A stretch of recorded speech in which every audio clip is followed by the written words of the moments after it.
right, let's continue a little bit with the way of the limud, the way of learning, from Sefer Etzion. Rav Ben Zion says the following: we are all, everybody, could become a genius in the Torah. Everybody. However, you need to be excited about it. You need to be motivated for that matter. And you need to use your time appropriately.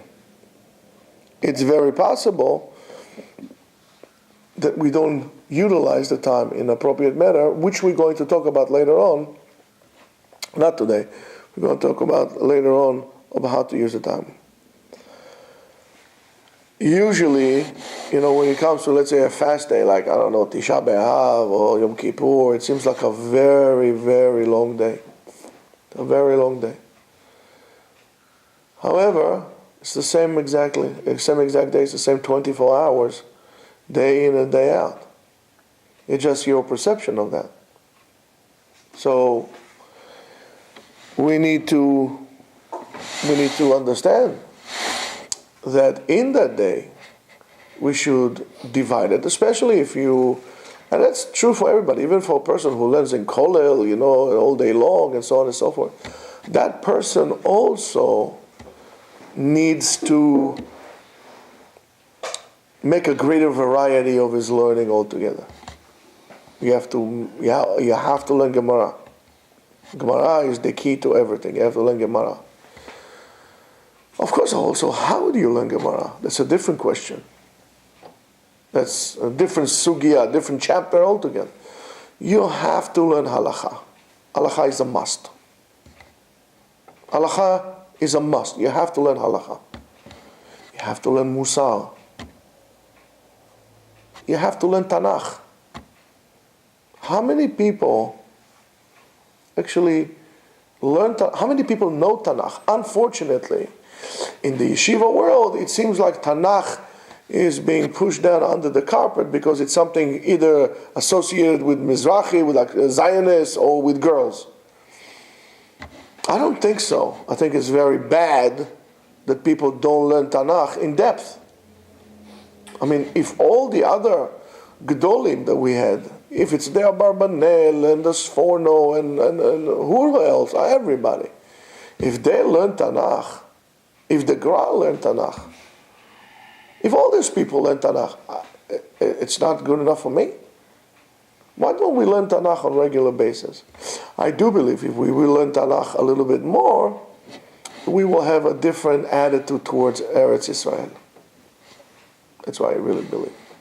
Eretz Israel would not be just a verse in Tefillah that we pray to, but actually a real place that we long to go to.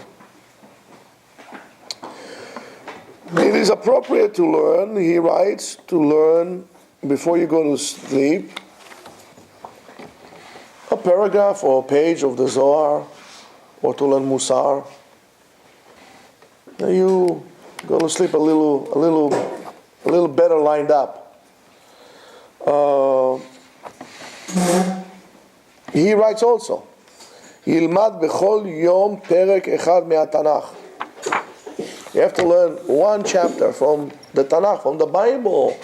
If you learn one chapter from the Bible daily, at least, if an evangelic missionary comes to you and try to manipulate verses on you, you'll be able to answer them, or at least he would not be able to pull your leg, allergies or something, to pull your leg on some kind of distortion of the Tanakh. So that's another thing to learn.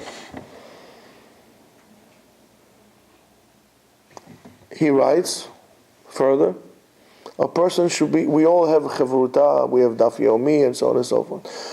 It is very important for a person to set a dedicated time to learn B'Chavruta, Perek Echad Mi'Arambam B'Yom. The Rambam. He writes clear, he writes well. You don't need more than that. The Rambam is terrific.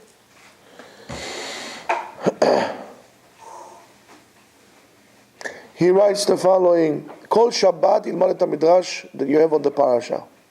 And he brings from one Ashkenazi rabbi that told him one time that he has a seder, he has an order that allows him to learn all the mefarshim of the Torah. And I did this for quite a while.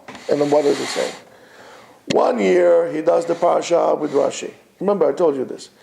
Next year he does it with the Ramban. Next year he does it with Abarbanel. The year after he does it with Orach Chaim. And so on and so forth, and so on and so forth. Every year he takes a different commentator.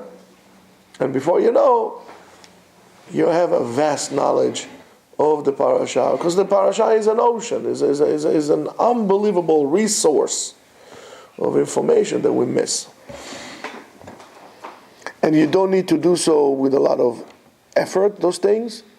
And of course, you don't have to be agitated about it. But sit down comfortably and read that. He brings something here very important, Rav Ben Zion Abba Shaul. Eina ma'amatz ikar ela atmada. How hard you work on it is less important. It's important, but it's less important than how dedicated you are. To set regular time. You might come and learn, for example, one day, and you are, let's say, steigen in the heilige Teure. You're learning hard, you're sweating, and then 2 days you don't come. Sit down, benachat, learn Torah, every day, every day, every day. That's dedication. It's very difficult, and that's something that we all fail throughout our lives. We have a hard time dedicating ourselves to something. That's why in the East, they can do that. In the West, they can't. We jump from one thing to another. ADD or ADHD is a societal phenomenon. It's not a disorder. We all suffer from that one way or another. If somebody will do like a micro thing, he says, I'm scratching my nose and doing this, I'm lying. No, I'm not. I just have allergies. And my voice is gone, so don't worry about it. You know what I'm talking about? Micro expressions. And it says, and these are just examples how you could go about.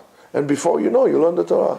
Everybody can work it out, this whole thing. But you need to cover the whole entire thing. You need to cover it. You need to learn Mishnah. Sit down, take a Mishnah. Do a parak of Mishnayot a day. No big deal. You don't want to do a parak. Do 3 Mishnayot a day. And before you know, you finish one Masechta after the other. You finish the whole entire Shas Mishnayot. Mishnayot is not only when people dead. When people die, then they do the whole thing. It's for you to learn all the time. That's the basis for the Gemara. If you know the Mishnayot, you're familiar. Let's say no.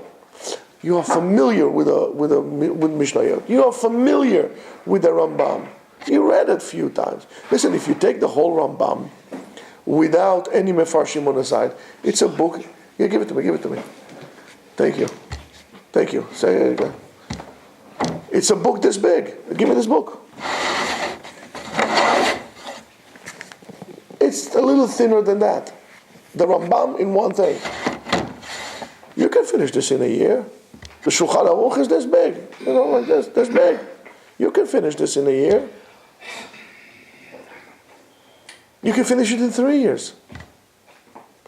But you finish this, and now you have knowledge in the Rambam. You have knowledge of Halakha. You have knowledge of the Mishnah. You know what the Tanakh says. You already have a tzura, a shape. Shmulik, Akshniya. You have a shape of a Ben Torah. What does it mean, Ben Torah? Those words of the Torah are the chromosomes that build you up. They're part of your DNA. You imagine a person that has a part of his DNA is missing, or doesn't have, 3, 4 chromosomes in it. It's going to be unbearable. If you have one chromosome shorter than the other, you have already disorders. The length is important. So this is the makeup of our own spiritual DNA. And we need to make sure it's intact. Why? Because the life here in this world is parallel to the pregnancy terms in our mother's stomach. And when we go out to this world, we kind of giving birth again into the next world. And you don't want to come to the next world disabled, with no limbs and distorted. You want to come with a tzura. So our physical form slowly declines.